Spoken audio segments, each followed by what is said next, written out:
양측은 합의점을 찾지 못한 채 팽팽히 맞서고 있습니다. 나에게 폭언을 하며 뺨과 머리를 쳤습니다.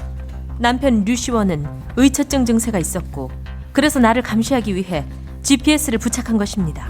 아내는 내 휴대전화에 있는 친한 동료들과의 투샷 사진을 보고 그 모든 여자와 외도를 했다고 생각했습니다. 아내는 나 몰래 내가 통화하거나 대화하는 내용을 100여 차례나 녹음해왔습니다.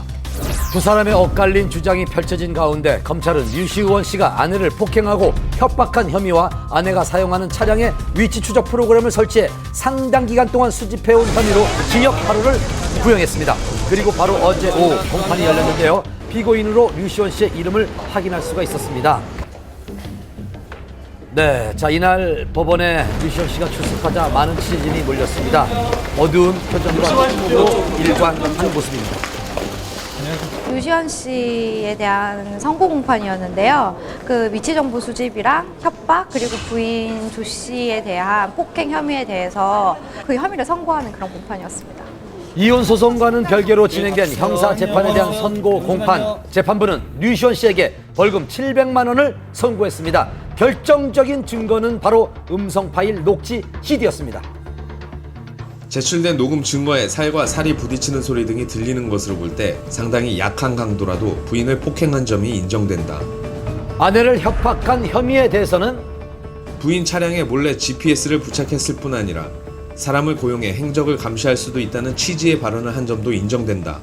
비록 부부 사이에 말다툼 끝에 나온 발언이라고 하더라도 피해자에게 공포심을 느끼게 하기에 충분하다. 위치 정보 수집에 대해서는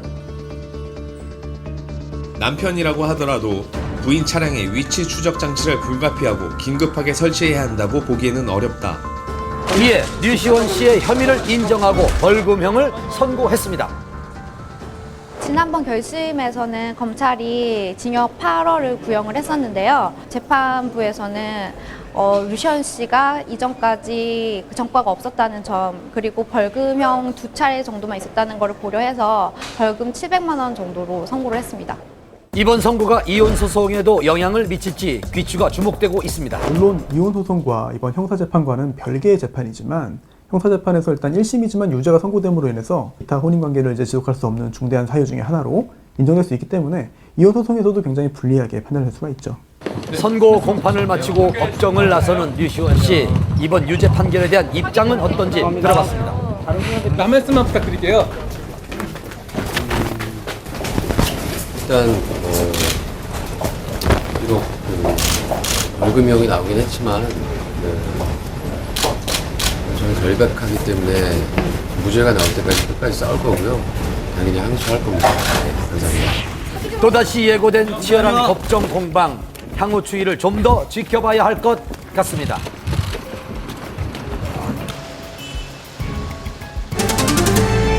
배우 정운택 씨가 지난 새벽 침을 뱉고 고성이 오가는 폭행 시비가 붙으며 무면허 운전도 적발됐습니다. 배우 정운택 씨가 불구속 입건됐습니다. 영화 친구와 두사부일체를 통해 개성 강한 연기로 활약했던 정운택. 무면허 운전에 행인과 신랑이 도중 침을 뱉고 음료수를 끼얹는 등의 폭행 시비가 있었다는데요. 어떻게 된 사건인지 담당 형사의 이야기를 직접 들어봤습니다. 9월 3일날 00시 40분경에 발생된 건데요. 문화행사라는 행인들하고 시비가 붙어가지고 이곳이 시비가 일어났던 현장인데요. 신호 대기 중이던 정운택 씨 일행이 적신호에 횡단보도를 건너려던 취객을 제지하는 과정에서 언쟁이 시작됐다고 합니다. 정운택 씨가 어떤 폭행을 한 건 없고 그 행인 두 분하고 동승했던 여자친구분하고 조금 언쟁이 있어서 그 사람들 간에 이제 음료수 뿌린 건 좀 있어요.